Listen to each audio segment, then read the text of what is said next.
Hello, students. Hope you all are absolutely fine. So, today we are going to read the remaining paragraph of this story, Ducks. So, without wasting much time, ready with your book and let's start today's session. In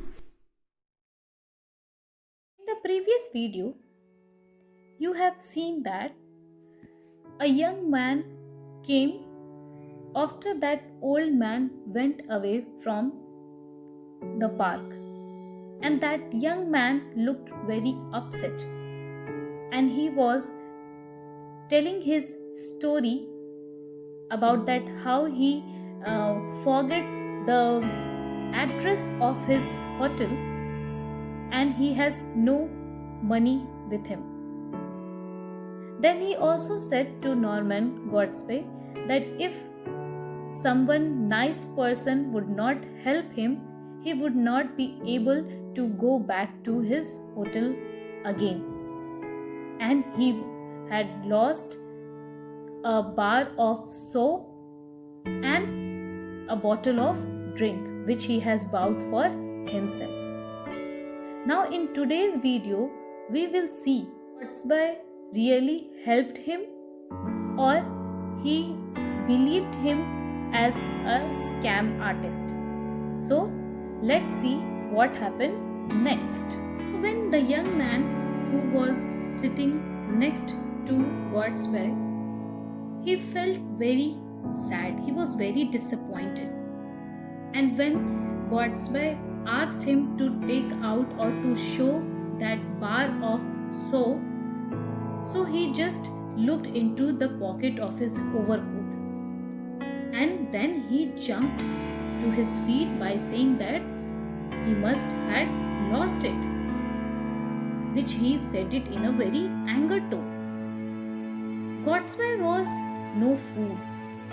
He does not believe the man. So that is the reason why he asked him to produce this so-called soap. He bowed. The man searches his pocket but he can't produce it. And he claims that he has lost that soap. Still, Godspey does not believe him. And he leaves from there. And while he was leaving, he just said that this was the weak point of your story is that you are unable to produce the soap. To lose a hotel and a cake of soap on one afternoon suggests willful carelessness. Means it was deliberately done by this boy. So somewhere in Godspey's mind, as per his judgment, this boy was telling lie. His stories is completely false. Godspey stands up to walk away when he spots a bar of soap on the ground.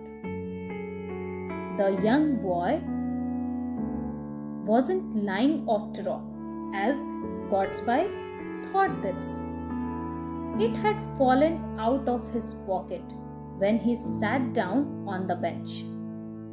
Godspey starts to look for the young man and finds him on one of the busy streets.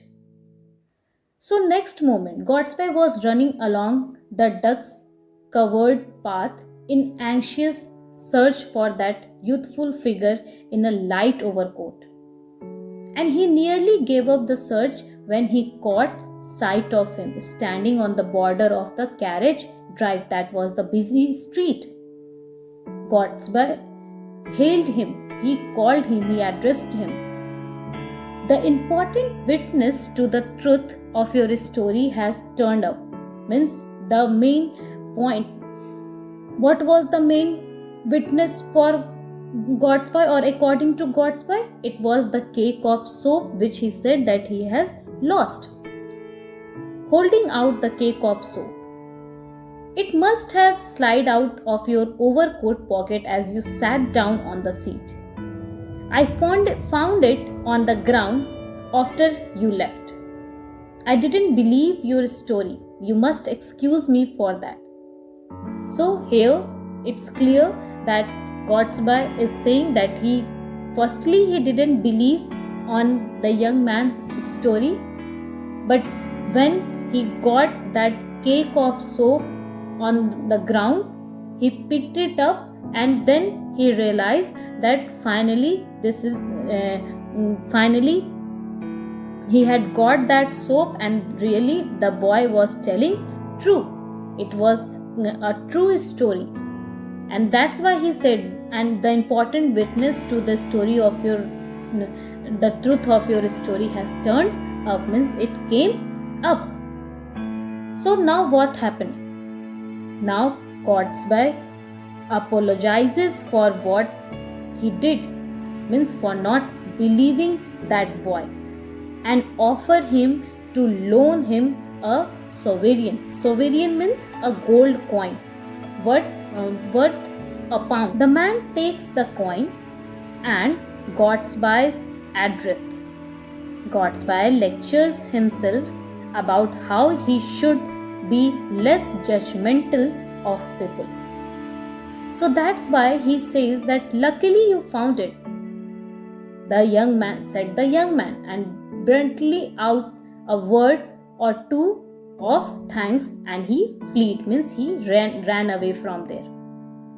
Then at that time, Godsby just tried to make himself feel poor boy. He nearly broke down, means he is giving lecture to himself that whatever he did with that young man was wrong, means he should believe him. He should stop judgmenting everybody. At Godsby retraced his steps past the seat where the drama had taken place. He found an elderly gentleman poking the ground with his stick beneath the seat, and realized that it was his earlier fellow occupant. Have you lost anything, sir? Yes, sir, a cake of soap. So here, what happened when Godsby was lecturing himself that how he should stop being so much judgmental of people, just then he spots the old man who had been sitting next to him earlier. He is looking for something, and turns out the old man has lost a bar of soap. So what you understood from here, that the bar of soap which Godsby had found on the ground does not belong to that young boy. It was of that old man who has lost his cake of soap when he sat down there. So students, as you see that this story is really very interesting. It is the main feature of Saki to make his story more thrilling. He creates a sense of excitement among the readers.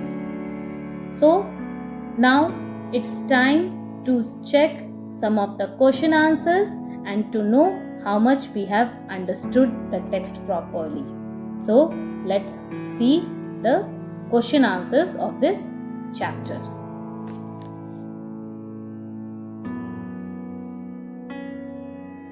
The first question here is, he would have been a genius in his profession. What did Godsby think that the young man's profession was, and why? It's frankly that Godsby has not mentioned the specific profession about this young man. But if you read this story, you will find that the young man was a scam artist, because he was agitated as he sat on the bench to gain Godsby's attention. Okay, so that is the reason why we think that he would have been a genius in his profession. The next question is, what was the weak point in the man's story? So the weakest point in the story of the man was that he could not produce the soap bought by him to prove Mr. Godsby that his story was genuine. The next question is, what did Godsby conclude on finding the soap by the bench? So Godsby linked the young stranger's story and the bar of soap together and concluded that the soap had fallen out of the youth's overcoat pocket when he had flung himself down on the bench. So that's all for today, students. Read this chapter once again, revise the video twice, okay, for your better understanding, and learn all the keywords related to this chapter. See you in the next video. Till then, take care. Bye bye. Thank you so much for watching.